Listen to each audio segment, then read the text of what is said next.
we're talking about a company that helps you save money on lift tickets, Liftopia. Tell us how it works. Well, first of all, it's fascinating. I mean, skiing, listen, you need to have money to ski, and it's sophisticated businesses. But the truth is that most people walk up to a window and buy a lift ticket at the mountain. Price. Yes, and it's a fixed price, and it's almost like the equivalent of going up to the counter at the airport and buying a ticket right there. And this company, Liftopia, basically has gotten the resorts together and said, listen, we will do advanced tickets and we'll sell them at a discount. People can save up to 85% on their lift tickets if they buy them in advance. And there are 250 plus resorts all the way from Aspen and Vail all the way to Vermont and Stowe. So why would the ski resorts do this, though?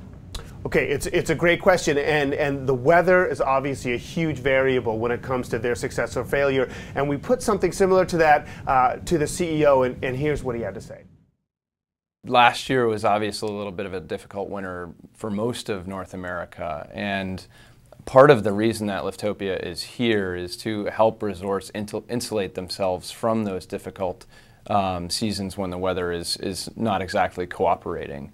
And basically what we're trying to help resorts with is if they're able to help consumers find tremendous value by buying farther out in advance, they are more insulated should the weather not cooperate.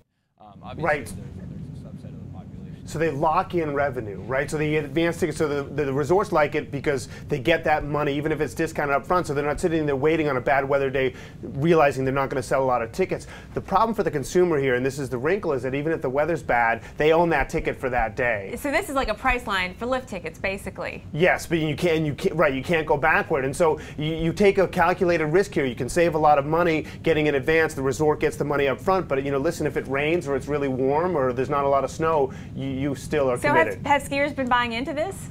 Yes, but the fascinating thing is the growth has been huge, and I'll show you, last year, the weather wasn't great for a lot of ski resorts, but the ones that worked with Liftopia still made more money, and so I think it's a huge benefit for both sides, and I think people just don't know about it. When I pitched the story at CNBC, half the room were skiers, and they were like, I never heard of it. I've never heard of it till you came in today, Liftopia, right? So how much money can this really save consumers? They say you can save at the best times up to 85% Wow. on a lift ticket, and you know how expensive they are. Yeah, you're betting on the weather, and though. with lodging and with lift tickets and rentals, skiing's expensive, and you got to save every penny.